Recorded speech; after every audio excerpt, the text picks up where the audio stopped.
No, it's our genetic inheritance. Oh, you're bowing down before a pure accident?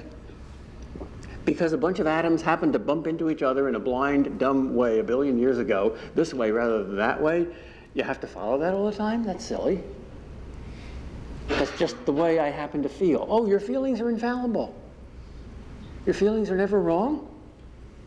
Look, you're treating your conscience as if it is an infallible prophet of Almighty God. Isn't that stupid? Now, this is a very dangerous argument to use because you might get somebody who says, yes, it is stupid, the hell with conscience, I'll be wicked for the rest of my life. That might happen. Probably not, but it might. I remember once arguing the pro-life case before an ethics class, and there were two smart feminists who were arguing against me, so I challenged them to give a single argument that justified abortion that didn't also justify infanticide. So they tried to do it, and I shot their arguments down, I thought pretty well. And they didn't know how I left them, but after class they came to me and said, you changed our mind, we didn't think you could do it. I said, oh, good. My arguments are good? Oh yeah, your arguments were infallible. Oh great, so you're pro-life now? No, we're pro-infanticide. So you gotta be discerning.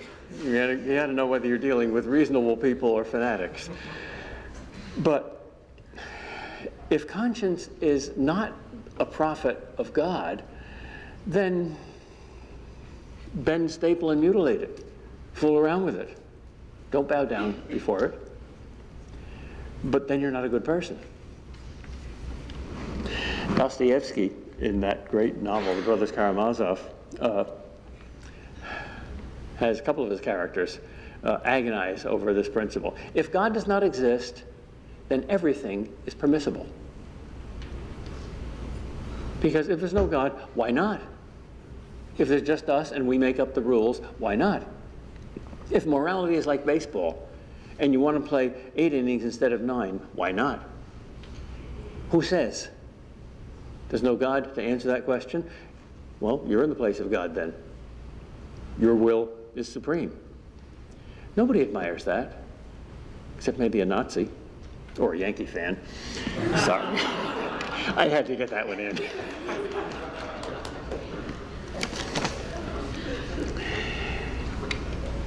Each of these arguments can be expanded. I've given you 2 basic arguments. I'll show you how some of the ways in which the 2 arguments can be expanded. The argument from nature can be expanded even by scientific evidence, because Big Bang cosmology proves conclusively that the universe had a beginning in time, that it's not here forever. Because, according to Einstein's theory of relativity, matter, time, and space are relative to each other. There's no absolute time, there's no absolute space, and matter is relative to time and space. So if Big Bang cosmology proves that time is finite, it proves that space and matter are finite too. So they all have a beginning. We're hearing echoes of the Big Bang in many different ways in the universe. So no scientist today denies that the universe is about 15 billion years old. That's all. Well, that gives scientific credence to my rabbit argument. If rabbits don't happen, how can a universe just happen?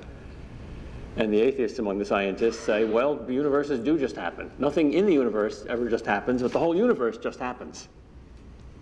That's stretching it.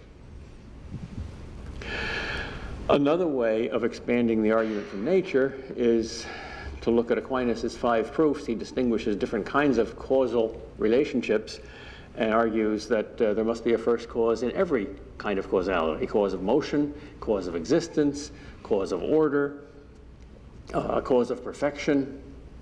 If one being is more perfect than another, we're in touch with some absolute standard of perfection, but that's not anywhere in the nature, in the universe.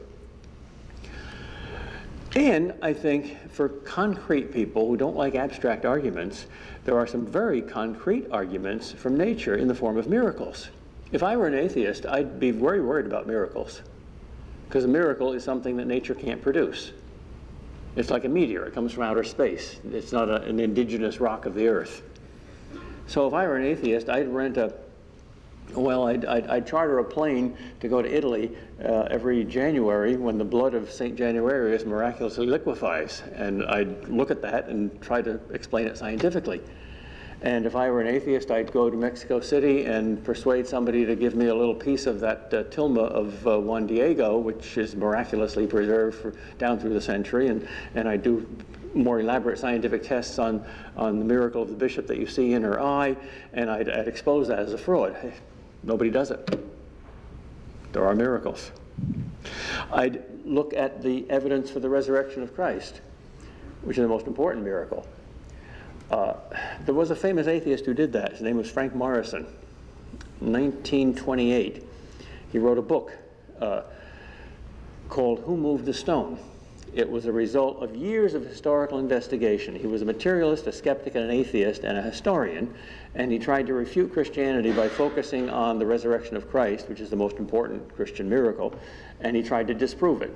And after every possible attempt he made to disprove it, he wrote a book proving that it was true. He became a Christian on the basis of scientific historical evidence.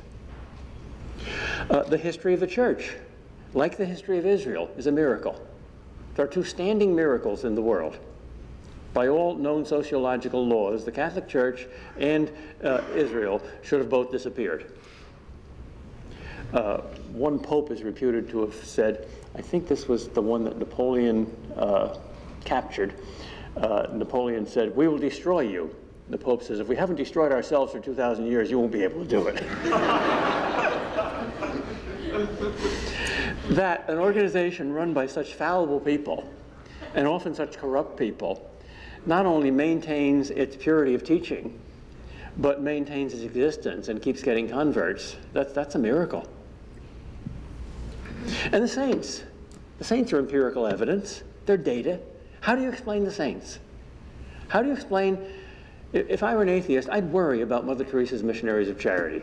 I'd go there and try to psychoanalyze them, because folly and fantasy and foolishness can't possibly make people that happy.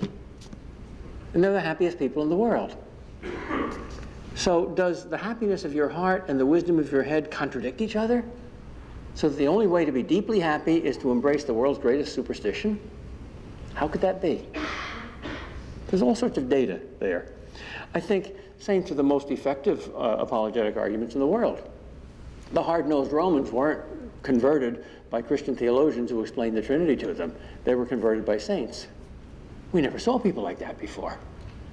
Everybody else is doing their own thing, and they're acting like Jesus. They're forgetting about themselves and living a life of love that we never saw before.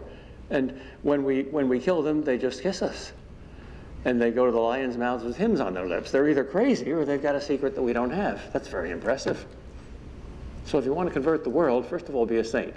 Then, if you like, be a philosopher. But first, be a saint.